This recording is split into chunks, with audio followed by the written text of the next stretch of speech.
When you apply for jobs online through the job boards, they look for industry experience, but they don't count the military as an industry. Military spouses have gaps in their work history because they stay home for certain deployments or certain, PCS. If you just look at a resume, it doesn't tell you the skills, the true story of that human being. And until we fix that, which is what we're on a mission to do, they will always face the problem.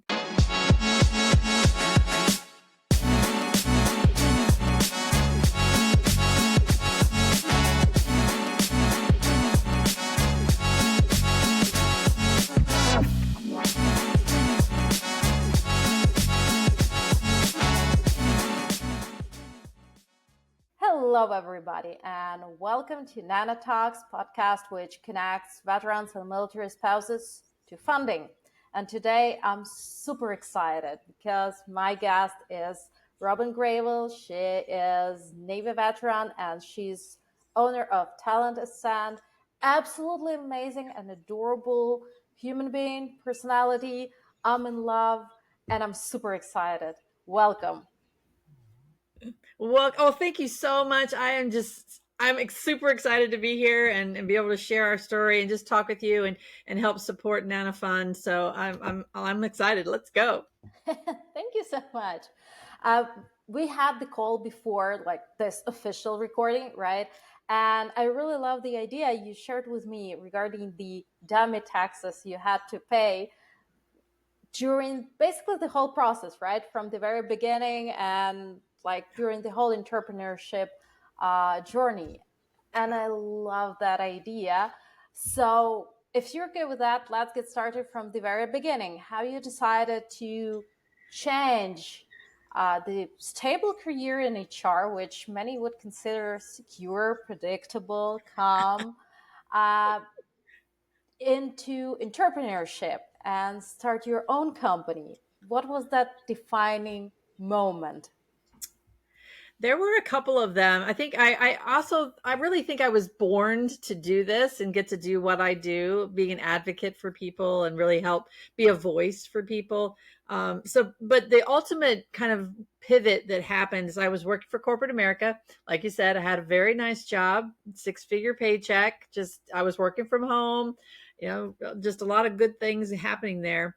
And I hadn't really been integrated into the military life for a long time, but I was working on my master's, met an Army veteran's wife in a chat room, and she commented that her husband had been out for 6 months, could not get an interview, and was spiraling downward.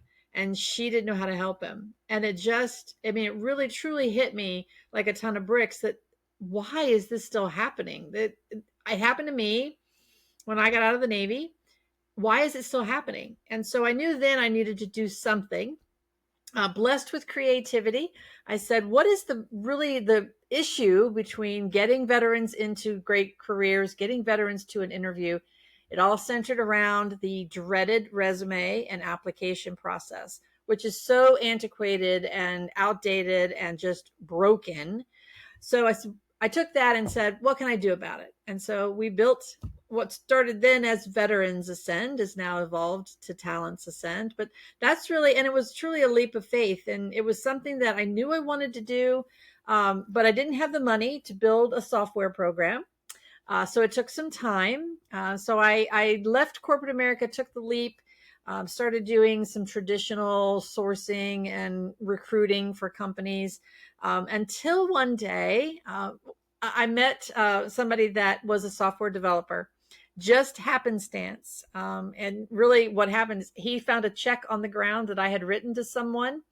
And this was really a while ago before before we stopped writing paper checks.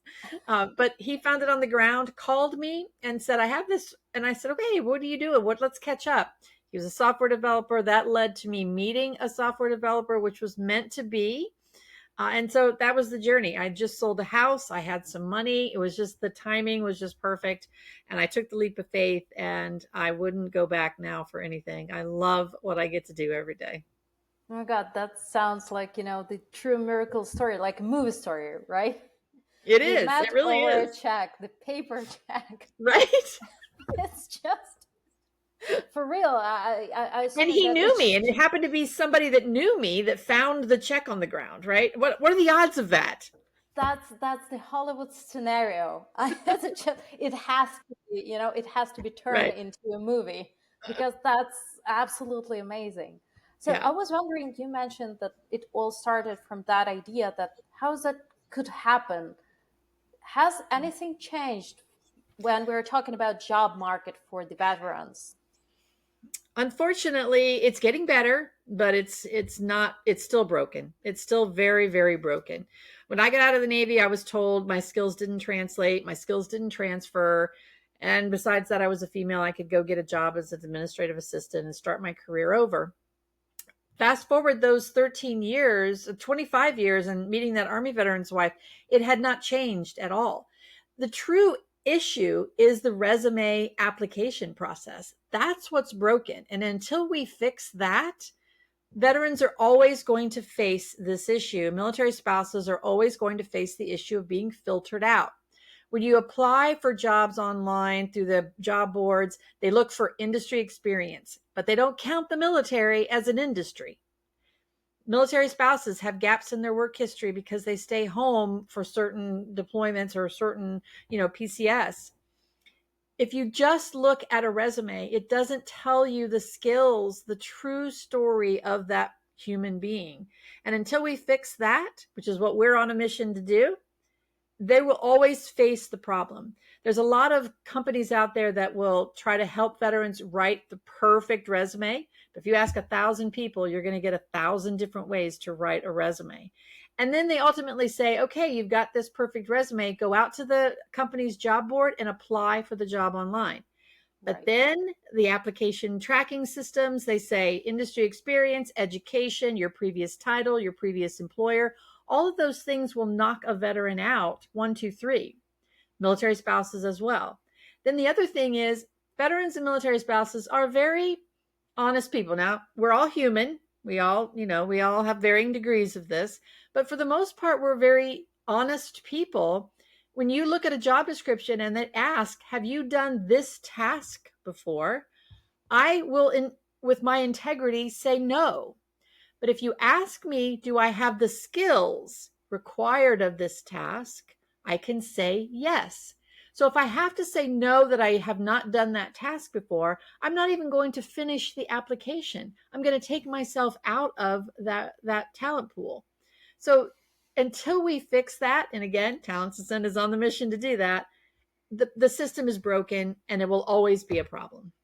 Yes, I'm absolutely here with you. And the funniest side would be that I was listening about the veterans related job markets, resume, and etc. And this is absolutely applicable even for the spheres like, for example, tech world. I can say and I can echo here, like you, absolutely, that even in the tech world where presumably everything is much better, right? It's still all about the picture. I assume that you've heard about the stories how like boys and girls, are going over there, created the beautiful looking LinkedIn profile, putting like Stanford, Harvard, X, Google. They never worked there, but Mm-mm. assuming that nobody gonna check that, Yep. they're creating dummy, absolutely untruthful resumes, and Yeah. they're passing, the first, the second, and the third gates. And that's in most cases all you need, right? Yeah. To pass those gates and start to talk to a human being. Exactly. But Yeah. I'm keep getting more and more, and I'm wondering like if that's only my bubble or you also can see that transition, that a lot of, again, I'm talking here from my perspective, technical bubble, right? That a lot of folks from the IT world keep saying or started, at least, to take that into consideration, that a lot of veterans has built in absolutely necessarily a skill set, and that's not soft skills for veterans, that's hard skills, right? Yeah. They know how to do prioritization, they okay with the doing a lot of routine work, they're absolutely amazing in a game where it's all about number and amount of attempts you're ready to do before you're going to be successful. Yeah. And that's why more and more and more folks would be happy to start to work with the veterans, but they cannot find veterans Yeah. who are ready to Exactly. put themselves out there. So Yeah. this gap, like, is that because folks just do not, I mean, by folks, I mean veterans, military spouses, they've been so hardly dictated by society and the system in general that they cannot go outside, that they are not like, they do not have suitable or like, I don't know, good enough skills, that they are not even trying to do that. Is that the case? It is. You know, when you look at veterans are 34% underemployed compared to non-military, and so they take themselves out of the workforce. They just stop applying for jobs, and they hope that their network or somebody that they know will come up with a solution for them. But very often they're unemployed for a long time. Now, veteran unemployment is low. It's 2.9% by the last count. That isn't the true picture for veterans. Hmm. Military spouse unemployment is 24%. That is a true representation of the struggles that military spouses go through. But it's more about underemployment and getting into careers. Veterans can get jobs. We can go out and get a job because we have a lot of skills, but getting careers that value us for the skills and the training that we've been through, that's what's really important. And there's no better place for a veteran than a small business. When you think Hmm. about all a small business owner needs is somebody that can wear multiple hats. The military are very adept at that. They're very used to it. We get trained across multiple industries in the military, multiple jobs. You know, we don't have a core, we have a core definition of our career, but you're getting trained in all kinds of things. So small businesses need that. But when you get out of the military and you're transitioning, you're told about go apply at Boeing, go apply at Bank of America, go apply at all of the Fortune 50 companies Hmm. because they have a lot of openings. They hire Yeah. a lot of veterans. You still got to get through the filters. They don't they aren't told about the 33 million small businesses across the US. They're not told about the local establishments in their local communities that they're going back to that need the talent they bring to the table. So when you look at how to connect those two, the gap really is around skills-based hiring. Again, something that we focus on because a business owner, a small business owner is busy. They're working in their business, they're trying to build their business. They don't have the time or resources to understand what a veteran did in the military spouse has done while they've served, their service member.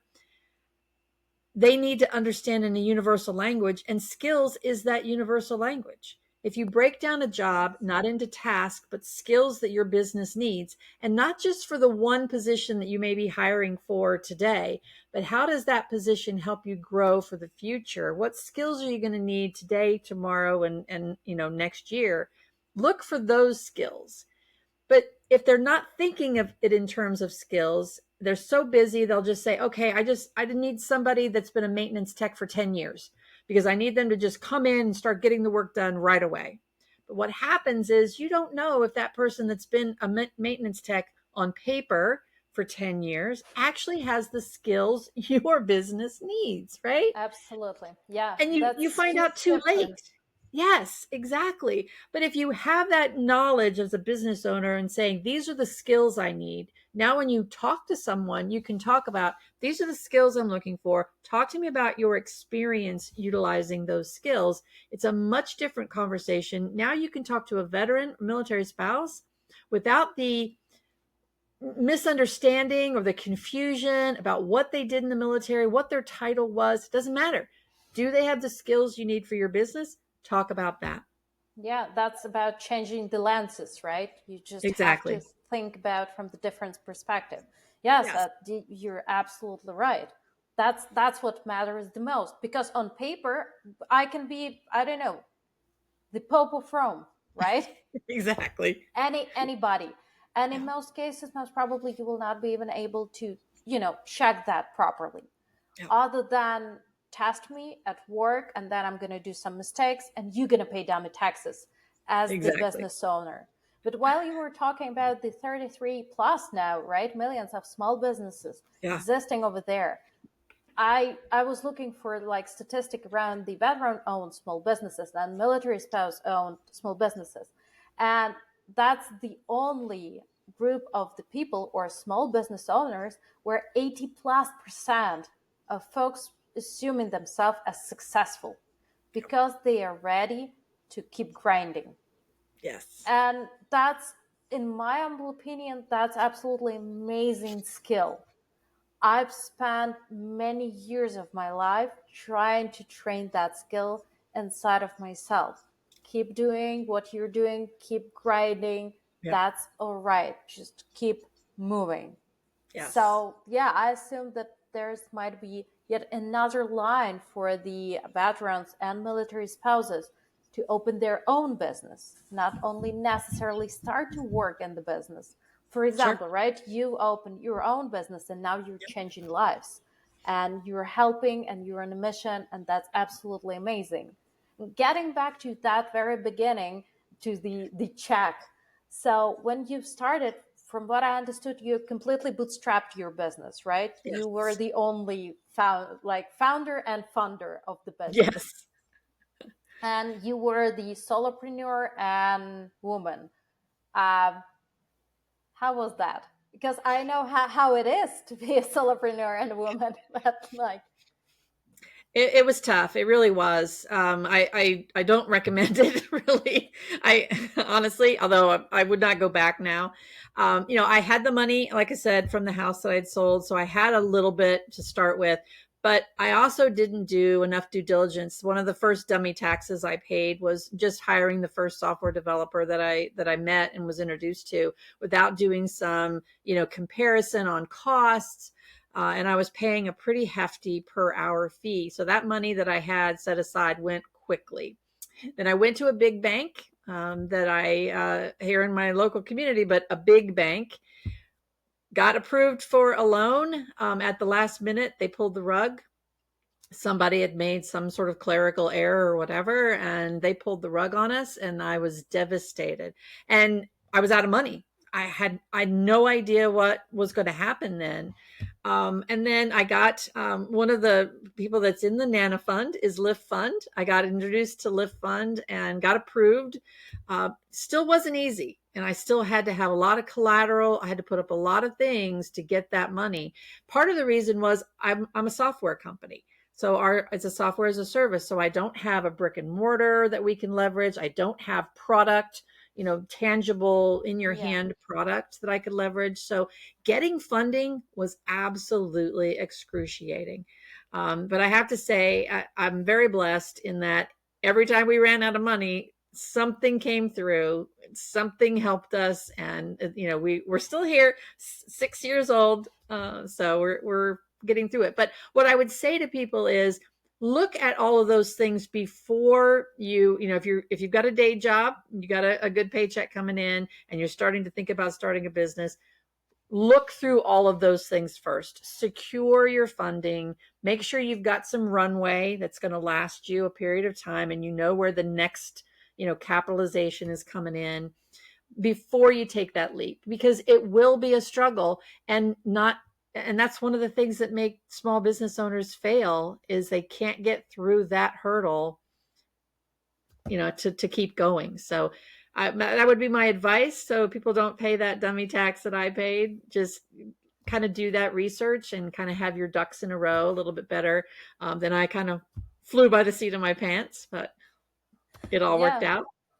For the software as a service and for all the technical related startups, now what I'm getting is at least to have 2 years of runway. Yeah, And that's a lot. two it years of is. runway for technical company. Yeah. That's a lot when you're gonna need to pay not only salaries, right, but also pay for all the miscellaneous, all the like servers, etc., etc. So Yeah. yeah, I absolutely do understand what you're talking about. So first hire, it's that's always a problem.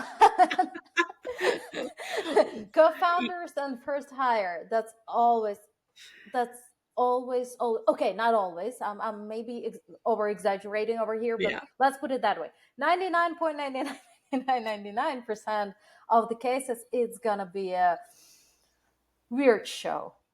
I'm Very not much so. allowed to say what I would like to say. Well, but I'm sure that you got it. Yes. So now, from your perspective and with your experience, what would be your recommendation to take into account? So before you take a leap, make sure that you take a lot of into consideration, especially money, and run away before you're Yes. going to do the first hire. So I think one of the things that, again, I paid a dummy tax. The first hire I had certainly had the skills that we needed. What I didn't prepare for is what I needed them to do exactly. I kind of brought them on and said, here's what I'm thinking. We were just starting out. We were in development. The software was in development. We were still kind of, just kind of going through some of the motions. I didn't have enough of a foundation built for that person to say, this is what I expect and need you to do, and then have measurable outcomes for that person. So that's another dummy tax that I paid in that first situation where I didn't have those expectations set. I didn't have measurable outcomes to hold them to. And when I felt like things weren't going right, I didn't say, this isn't working. I needed to, as they say, hire slow, fire fast, right? So Yeah. I didn't get through the problem fast enough. And that really hurt myself. It hurt the business. So that's what I would say. Skills based, you got to know the skills you need, but then you also need the expectations so that when you sit down and hire that person, you now can say, this is what I need you to achieve. These are the measurable outcomes we're going to have. We're going to touch base at certain points to make sure that we're achieving those things. Very much like the military and rally points, right? You're going to have an objective that you're getting to, but along the way, you've got checkpoints that you say, are we meeting our goals? Are we making progress? That kind of thing. So that's what I didn't do. And I would highly recommend as people start to look at their first hire. Aside from that, there are so many HR aspects of hiring your first person. Now, I knew all of these because I've been in HR a long time, but a lot of small business owners don't have an HR background and they don't think about all the laws associated with having an employee, workers' comp insurance that you have to have. How are you going to pay them? I mean, before you even get to that point, how are you going to interview them? You can get into so much trouble by the interview questions you ask, and it will take, I mean, you can lose your business before you even begin just Yeah. by asking the Let's wrong. get into that. Like, Yeah, well, I'm super interested because, like, I've been a manager. I've done a lot of, I've sitting in behind the both sides of the table. yeah. I make an interview and I was participating in interviews, but I've never thought about the fact that you can lose your company over the wrong questions. Absolutely. So I mean, a lot around discrimination, right? So I'll give you a scenario. There was a lady that came in. She was late for her interview. She sat down with the manager and he asked, is everything okay? You're late, that kind of thing. And she goes, oh, I had to take my son to the doctor. He's got this condition. We were running late, etc. And they went on with the interview. Well, she didn't get the job. She turned around and sued the company for discrimination, basically saying they didn't hire her because she has her son with a medical condition. Now, she didn't win, of course, but think about the time and the trouble that company had to go through to prove And that they didn't expenses. discriminate against her, right? So you have to be Yeah. very careful. And it was very innocent. He just simply asked why she was late for the interview, what was going on, that kind of thing. So very innocent question. All of those things you can't ask, are you free to work on Sundays? You can't ask questions like that. It's related to religion. You can't ask if you have kids, or if you're planning to have kids. You can't ask questions like that. So there are so many things. And unfortunately, in the litigious world that we live in, you just never know how that's going to factor in. Somebody's going to turn around and try to sue you. Now, again, likelihood of them winning is slim at times, but the pain that that business owner has to go through and the expense of getting a lawyer, getting an attorney to help them fight that case, it adds up. So there's things like that. There's also things like if you're hiring a veteran, before you give them an offer letter, if you want to take advantage of the work opportunity tax credits, which are really good, you need to have a form filled out. They have to fill out a form getting their eligibility for that tax credit before you give them an offer letter. So there's just so many things from an HR perspective that small business owners aren't told that could get them into trouble or could lose them, tax credits or things like that. So Yeah, there's which is just so many significant things. amount of money, Yeah, right? I've it been can told be. that, like, yeah, that for example, again, from tech perspective, that can be up to the $500,000 for the first year. There is that joke that, like, the IT company can basically make the first 10 millions for free because of the tax credits. If you're going to hire properly, if Yeah. you're going to be smart enough, etc., etc. But Yeah. like, it is important to use all of that, and you're absolutely Yeah. right. But I assume that also, beside the preparations for the interview and be very smart with the or regarding tax credits, it's also super important to onboard your people properly, even if that's your first hire, because Absolutely. I'm keep seeing that a lot around the startup founders I'm talking to. They're struggling with the onboarding and delegation.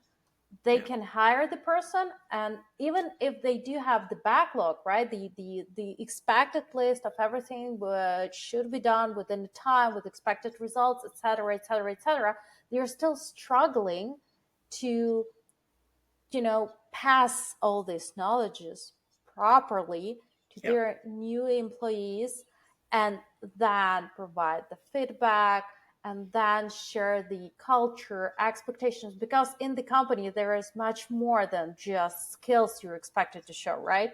There is Yeah. always a culture, Yeah. written and unwritten rules, and especially in the world when we're tend to move toward rather online work. I know that a lot of like remote work, that a lot of employers are trying to push people back to offices, but no one wants to commute 2 hours back and forth. Let's admit it, right? Right. And that's ridiculous. Yeah. I'm totally on the side of remote work, and I just don't want to waste my lifetime and this commute back and forth to office. So nope, thank you. Well, and there's many studies that say people working remote are much more productive. And again, you don't have to be in an office to know that somebody's achieving their goals. There are plenty of ways that you can assess that they're achieving what you need them to do, and they're likely getting more done, not having interruptions, not having people walk by their desk and then having a side conversation, not, all these things. So there's a lot of pluses. And there are some cons for not being in an office. A lot of people are very social. They like that interaction. They like to do that. When I first started being a remote employee back in 2004, I didn't know that I would like it, but I would never go back. I can't see myself going back to an office.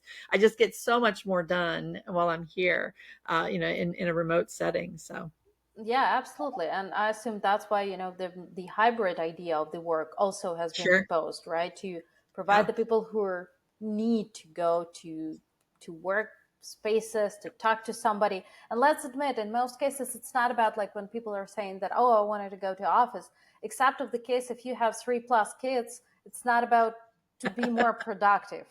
Right. In most cases, that's about, I just want to talk to somebody. I just Right. wanted to meet with somebody over a coffee machine or like at a smoke tank or something like If it's that. older than 5 years old, right? Yeah, Yeah. absolutely. Because like Now I the do thing that, remember the COVID times when everybody was like, "Come on, just open the offices, open schools, come on."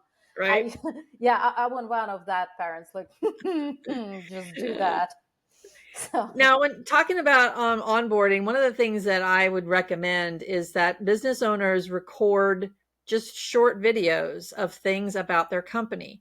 As they're thinking about things they want to turn over to someone or delegate to someone, record a video of yourself doing that task or that work, explaining all the things in your head. There's a lot of, I had to do that when I had my second but my best first hire. I had, I did that a lot where I would just walk through a video of me speaking out loud of the things in my head while on the video. And she has that to go back to and now can hear. So you learn a lot about that culture, just getting it out of your head, but you don't have to feel like, oh my gosh, I have to sit down and I've got to go through this. When you're thinking about it, record a 2-minute video on whatever it is, and then let them watch the video and they can always ask questions. So that's an easy way to help get some of that delegation going, because it may seem daunting to say, I've got to sit down with this person and teach them how to do this. Well, if you just record yourself doing whatever it is and then talking while you're doing it, they're going to learn a lot better. The other thing about onboarding is be prepared for it, especially if you're hiring veterans or military spouses. The last thing they want to do is sit around and not be productive or purposeful. So you hire them and they start on their first day and you're like, okay, I don't have your desk ready, or I don't have your computer ready, or I don't have this ready for you. So just read this manual and I'll get back to you. Well, you know what happens? It's days later and they get back to them and, okay, now I'm ready for you to start work. In that time, I've deflated my excitedness. I was ready to get going on the first day, ready to show you that I can do what you need me to do. So be prepared. These small business owners need to be ready for that first hire, and or when they onboard somebody, be ready for that first day. So be ready, except of the work desk. What else? Like expectations. What else? Like the package, the smallest, the basic package. What should be in that package? You need an employee handbook, even if it's just small. It can start out small in a small business, but your handbook is there to design all of your policies and expectations for your company, how your company deals with discrimination, how your company deals with harassment, how your company deals with time off. What are the procedures for asking for time off? All those questions that an employee is going to have, maybe not today, but tomorrow, next week, etc. You need that employee handbook. And again, as an HR person, there are ways you have to write that handbook and that offer letter that comply with state and federal laws. So, and there's so many of them. So you really need somebody helping you put that together. And there's lots of resources out there that can do that. Don't just try to copy a handbook online, though. You need somebody that has the That knowledge. was my next question. Yeah. Like, I'm solopreneur and I'm small business owner. I've just started to make my first money, and it Yeah. seems like my monthly revenue provides me opportunity to hire somebody to help me. That's going to be the very first person, and therefore I have no idea how to, Yeah. or sometimes what is employee handbook. I have no idea how to Right. prepare that first offer. Yep. So where should I go except of the Google? Because that's the Yeah. obvious answer, Yeah. right? Don't do Google or Chat GPT. None of those. The AI bots. There's plenty of resources. Score. If you don't know anything about Score, they're retired executives who give free mentorship and guidance on things like this. So reach out to a Score mentor and get guidance on HR. The SBDC is the Small Business Development Centers. Tons of resources, free. It's all free. So go there, ask those kind of questions. They'll connect you with resources, probably templates that they have vetted and know are good, responsible, templates for you to use. The Veterans Business Outreach Center for veteran-owned businesses, those are around the country, part of the SBA. The SBA has lots of resources. So definitely look for trusted advisory resources and not just typing into Google, print me out a handbook and go with that. So you definitely want to have a resource, and there are plenty of free and trusted, dependable resources out there. Yeah, but also you're gonna need to spend some time going through that, and I can Yes. imagine that can become the problem for a lot of, especially small business owners. I've Mm, You do not have time sometimes to get another sip of a coffee to go right. through all of that and learn. That might be a big of a deal, but other than that, like, I mean, you're gonna pay the dummy tax, right? You're going to pay the dummy tax, and the dummy tax can take your business down pretty hard. There are laws around employment posters. If you don't have employment posters, if you have a physical location, or if you're remote, you still have to make those employment posters available to your employees. If you don't, there are penalties the Department of Labor can assess on your business, and they can be pretty hefty, daily, penalties. Filling out an I-9 that the employees have to fill out and then be verified that they're eligible to work in the U.S. if you don't have that filled out correctly, not just filled out, but filled out correctly and verify the documentation associated with it, there are daily penalties for that. So, Daily. yes, what I would Wow. say is that, it may seem time consuming and you think, "Ah, I just don't have time to do this." You'll have plenty of time if you lose your business. And that's what could happen. So we want to keep you from losing your business and doing it right the first time. Yeah, that's also true. Getting back to the salaries, like again, Yeah. that's gonna be my first hire. Let's imagine, right? And I need to figure out how much I can pay and how much Yep. does the market ask for that set of work. So Yep. what's going to be my flow there to figure out what should I put into that? Hold on, how do you say that the market job description or like Yes. add about that? So because I assume that you're gonna need to put like, okay, so here is the, I don't know, job title, here is the job Right. description, and here is the salary I'm ready to pay, Sure. right? So That's becoming more and more necessary these days, and there are a lot of laws. There are a lot of state laws around disclosing and putting salary ranges on job postings out on the internet. So that's definitely something to consider.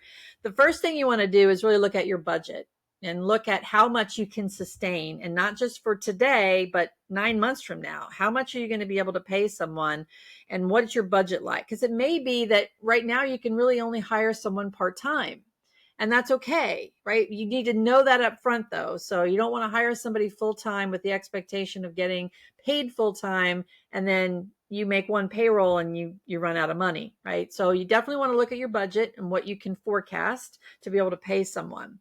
And then the best resources, again, online, you can go to salary.com, you can go to Glassdoor. There's a lot of resources out there that will give you could just Google what is the average salary for a maintenance tech in Baltimore, Maryland.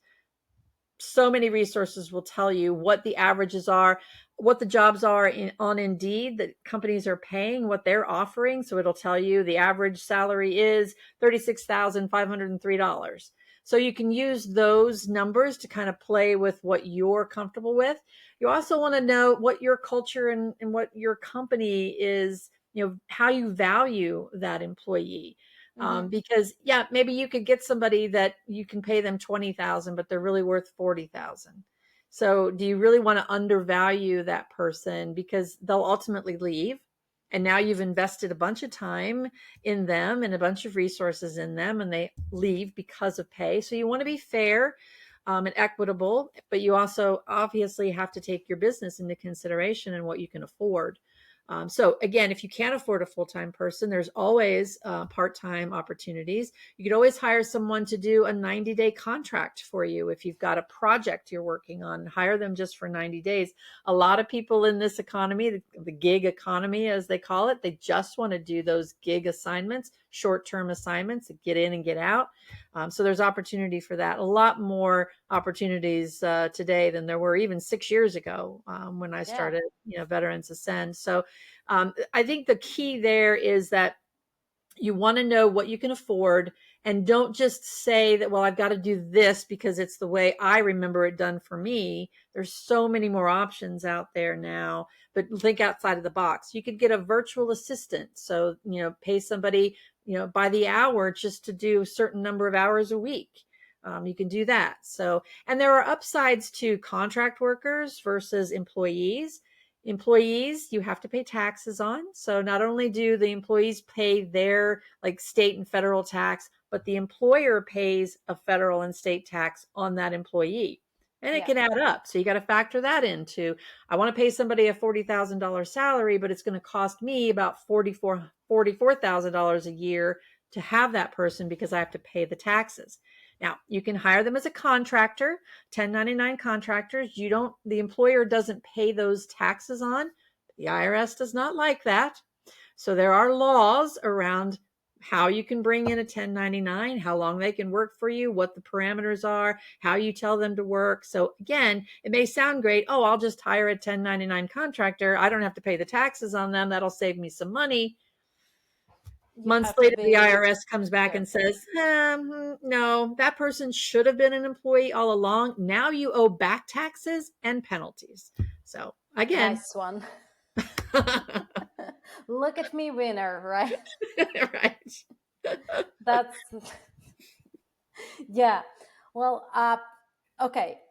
Oh, damn it, access and all of that. That's all great. But like, at the very beginning, you mentioned that like you can just go and Google like, I don't know, technical assistant. But what if I don't know the job title?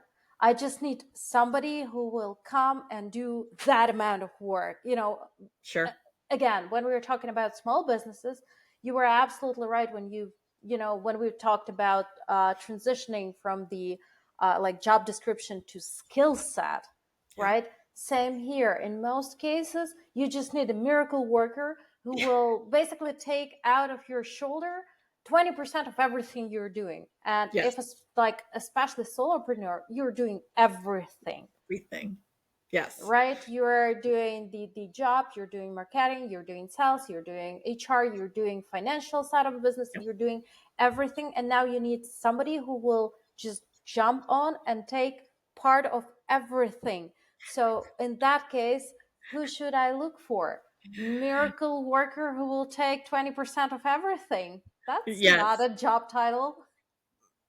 I call them Neela's because that's who I have. Neela is my chief of staff, and just yes, everybody needs a Neela. I'll just say that right now. But my advice would be think about how much your time is worth. So if you're doing something that like accounting or bookkeeping, if you're trying to keep your own books and you could pay a bookkeeper $15 an hour, $20 an hour to do 2 hours of work each week, where it's taking you 10 hours a week, right? Start there.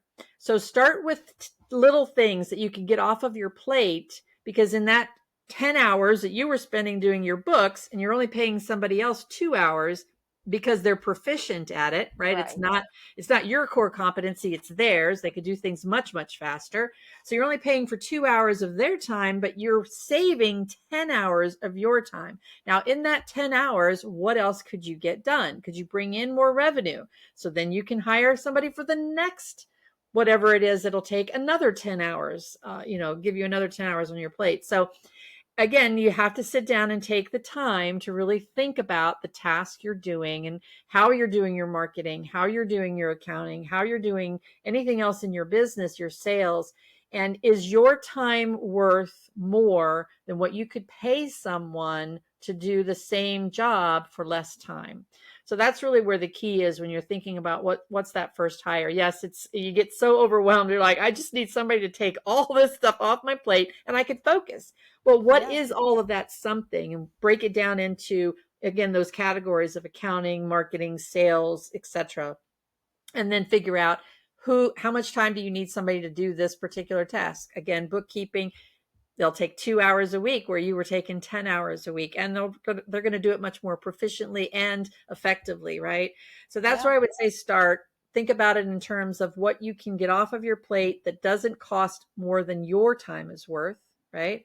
So you Hmm. certainly don't want to, pay somebody more than your time is worth, because then you're losing money.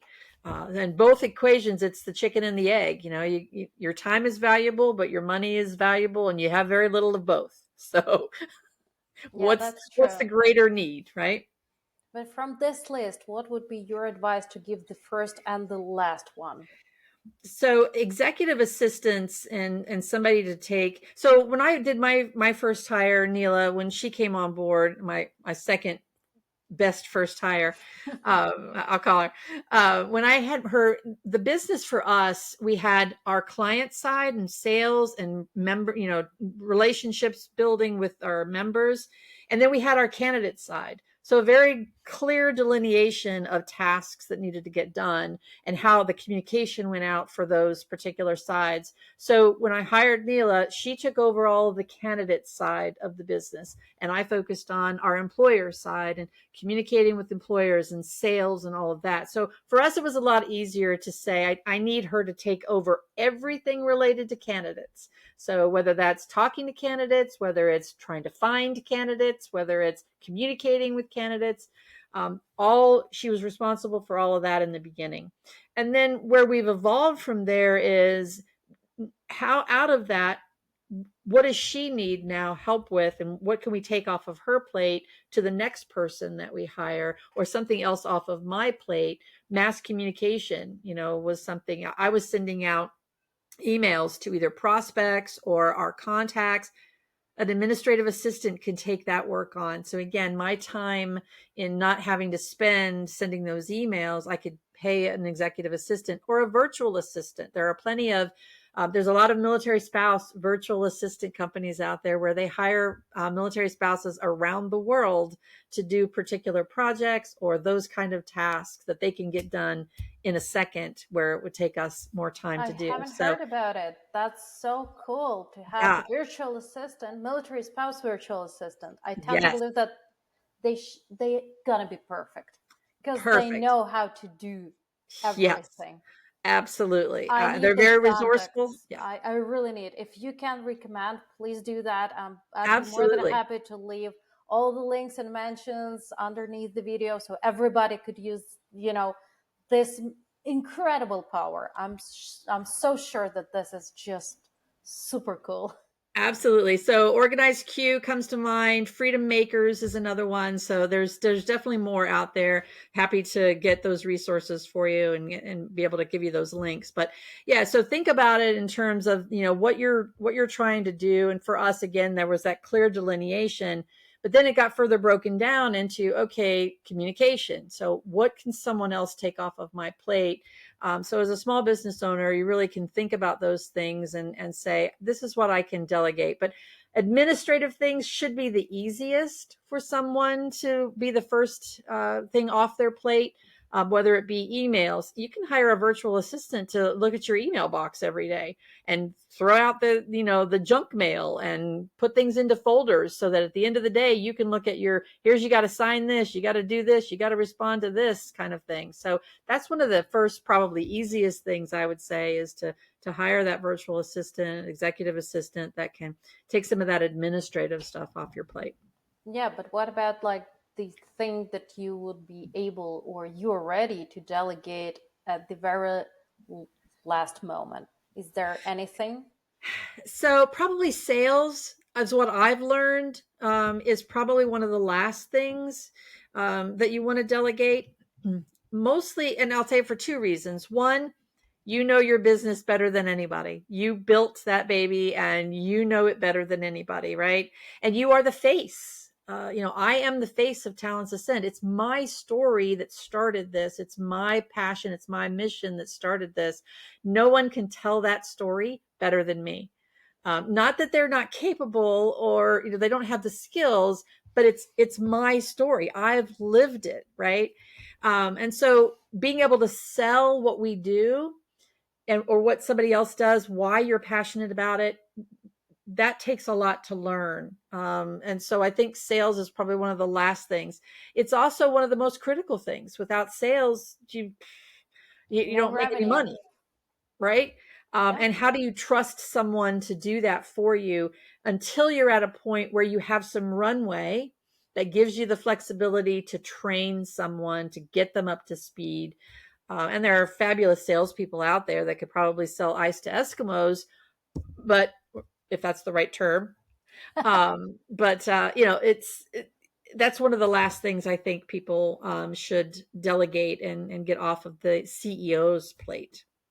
That's interesting because I've always been told, I participated in one of the accelerator, and I've been told over there that the very last thing you should be basically take off your plate, except of the sales, of course, was the financial side of a business. Everything connected to bookkeeping, CPA side of a business, and CFO, it's not the fact that you shouldn't hire these people or don't talk to them. Of course you should, but you need to know your numbers. Oh, If absolutely. anybody gonna wake you in the middle of the night, you should know exactly what is your runaway, what's your Yeah. MRR, ARR, all the basic metrics. You should have them like on the tip of your tongue at any moment of a time, Yeah. because that's your job as the CEO. Absolutely, but you can do that. You can still know your numbers while someone else does your bookkeeping or does those financial reports for you, right? But having somebody else create those reports or have those numbers put together, you can delegate that. Knowing your numbers, absolutely agree. If you've watched any Shark Tank, everybody knows you got to know your numbers, right? But I think delegating the actual task of putting those numbers together can be done. Doesn't have to be the CEO that does that. But yes, Yeah. you definitely need to know your numbers. But can you delegate sales to someone very quickly? Not likely. The other side of that too is as you're growing your business as an entrepreneur, I know my story and being able to sell what we do has changed from June 28th, 2018 to now. We've evolved in how we get the messaging out there. And again, I'm the only one who knows that history and knows how we've evolved to be able to get us to that story today. So delegating that too quickly can mean the messaging gets off or the messaging isn't right.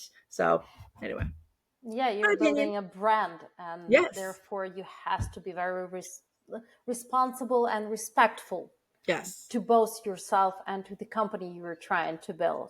So Exactly. sales and HR doesn't really seems like, two very, very close niches, right? No. So I assume that in many cases your HR background maybe helped you when Yes. you built your company, Yeah. but sales and HR.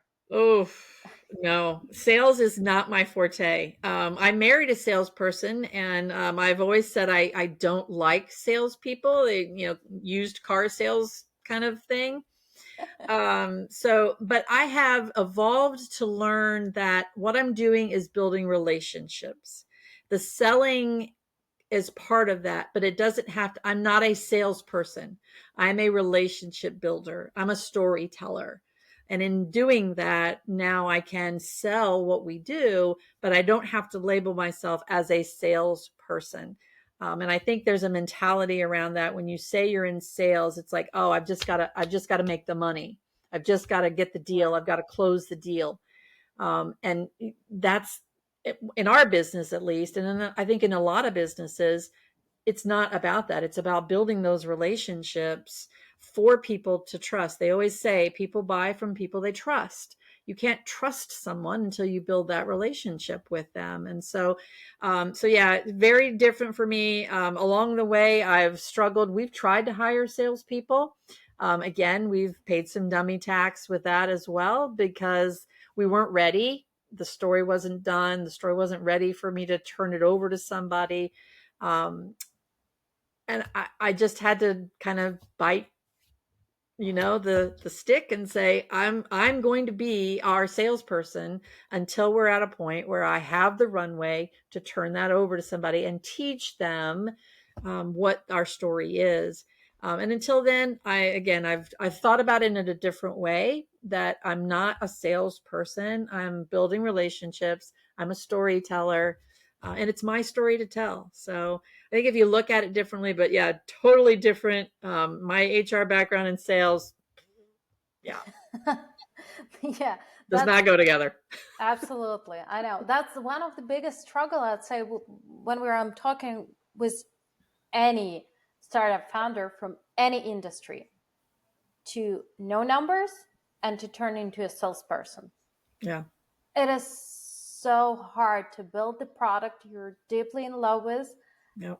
and basically share the story of the product or the service at the same time, and Yep. getting tons of maybe sometimes negative feedback, Yeah. especially if you're trying to raise money.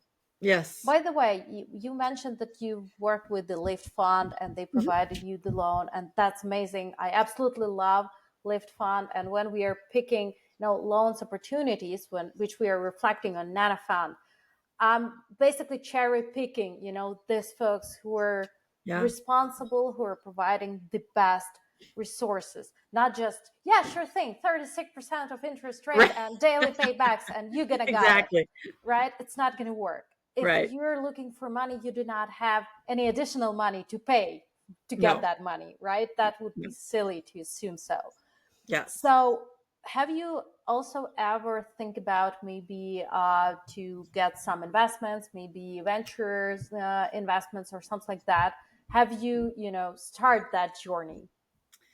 So we did have family and friends. We have a couple of family and friends that have put money into the business.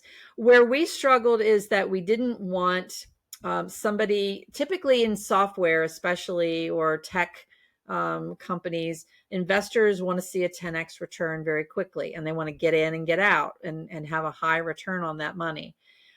We didn't want to be that kind of company. And so we didn't have the opportunity for a VC, a venture capitalist, to come in and say, I'll give you $1 million. And in 2 years, I expect 5 million out of it. So we also didn't want them to change our mission. Our mission is very, very important to us. And sometimes money can change people's mindsets. When you just go after the money, it can really change how you do business. And we never wanted that to happen for us. So we've thought about it here and there. And it's just not something for us. Certainly, not saying it's not an option for other people. I think you just need to consider very carefully what that investment will cost you. So, of course, you have to give up equity, or you have debt, on your head, or whatever it is. There's a cost associated with it.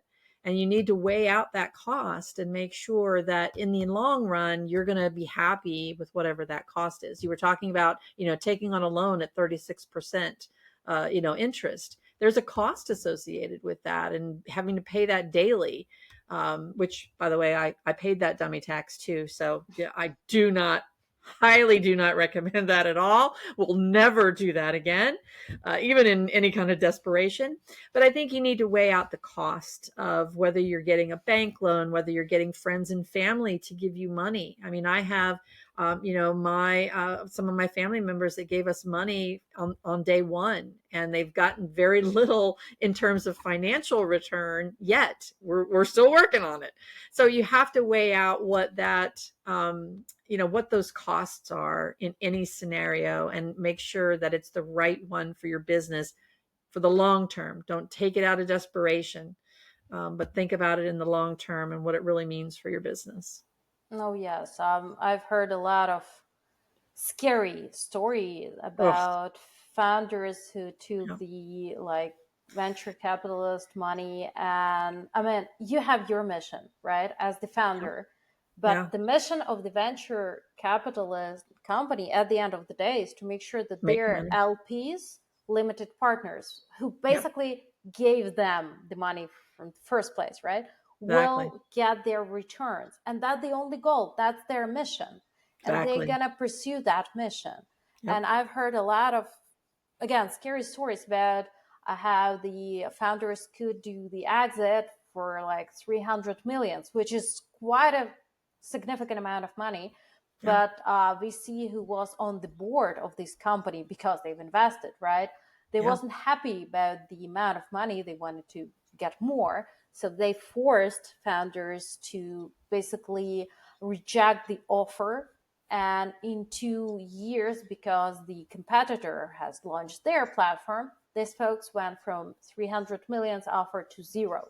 zero. They lost it everything. Yeah, VC company still all right, sure. but the founders, they lost everything. Yep, Same with the a lot of companies who were who's maybe got perfect offer for almost $500 million, but at the end of the day, because the cap table was so diluted, the original founders got less than 20K out right. of $500 million Yeah, deal.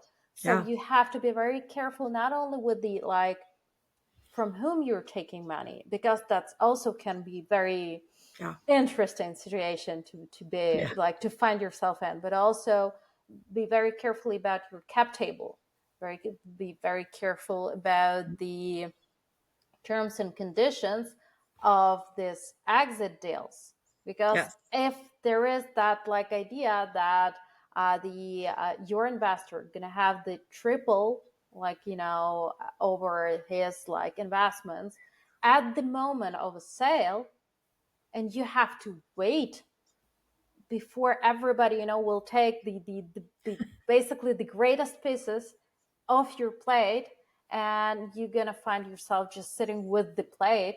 Most probably that's not what you expected when you paid your blood, sweat, and tears, right, building the exactly. company.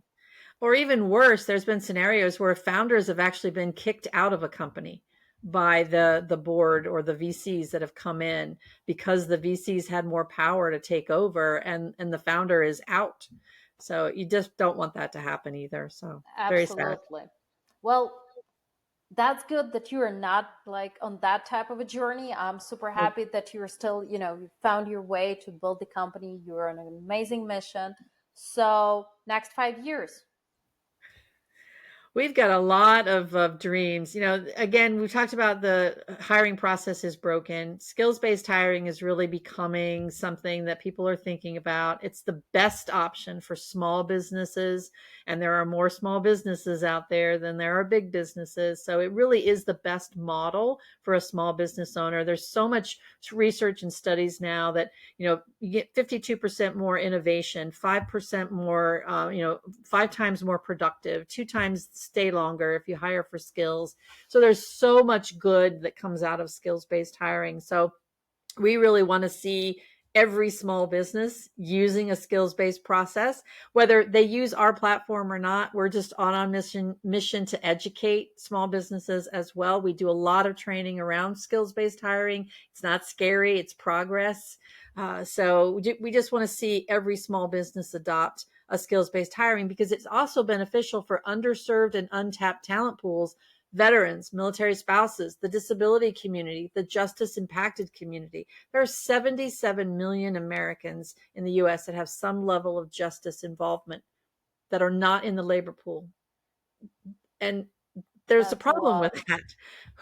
Who's paying for those people? They're either back in prison where we're paying, our taxes are paying for that to happen, or they're on government assistance where our taxes are paying for that to happen. We are Where if paying they again. could just get a chance to show their skills into a small business, they would thrive, give back to their local communities. There's just so much upside to hiring through a skills-based process. So we want to see that really take off and be what the universal language is.